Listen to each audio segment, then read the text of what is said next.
में, इस दुख में, इस परेशानी में, इस परीक्षा में, इस भारी परीक्षा में भी आप आनंद करें, आप खुश होए। लेकिन आप खुश कैसे हो सकते हैं? आखिर खुशी का कारण भी तो होना चाहिए, क्योंकि ऐसे ही तो आप खुश नहीं होंगे। जब आपके जीवन में सब कुछ आपके पास होता है, पहनने के लिए कपड़ा, खाने के लिए खाना होता है, अच्छा घर रहने के लिए सब कुछ, पैसा, धन संपत्ति, जब सब कुछ आपके पास होता है, ऐसा हो नहीं सकता कि आप परमेश्वर से प्रार्थना करेंगे, क्योंकि आपको किसी चीज़ की ज़रूरत ही नहीं है, आपके जीवन में किसी चीज़ की घटी नहीं है। लेकिन जब आपके जीवन में चारों तरफ से रास्ता बंद हो जाता है, तब आपको ये लगता है कि हाँ, मुझे ढूंढना है कि मैं कैसे शांति मिले, मुझे कैसे मैं ये मेरा काम सफल हो, मुझे नौकरी नहीं लग रही, मेरे जीवन में कर्जा है, ये परेशानी है, ये बीमारी है, तब आप परमेश्वर के पास जाते हैं।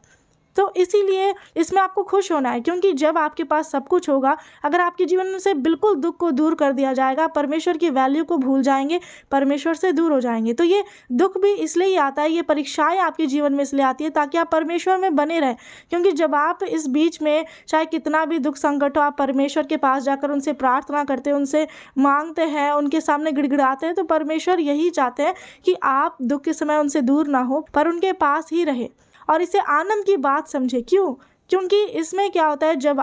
मैं आपको वचन से ही बताऊंगी, याकूब पहला अध्याय उसका 2 और 3 आयत में पढ़ेंगे, हे मेरे भाइयों, जब तुम नाना प्रकार की परीक्षाओं में पढ़ो तो इसको पूरे आनंद की बात समझो। यही जो मैंने अभी आपको बताया कि इसे हमें खुशी की बात समझना है कि हमारे जीवन में ये दुख आया। अब से जब भी आपके जीवन में दुख आए, ये मत सोचिएगा कि क्यों आ रहा है, कैसे हुआ, आखिर मैंने ऐसा क्या किया। आप ये सब सोचने के बदले में अगर आप ये सोचेंगे कि अच्छा है कि मेरे जीवन में ऐसा हुआ,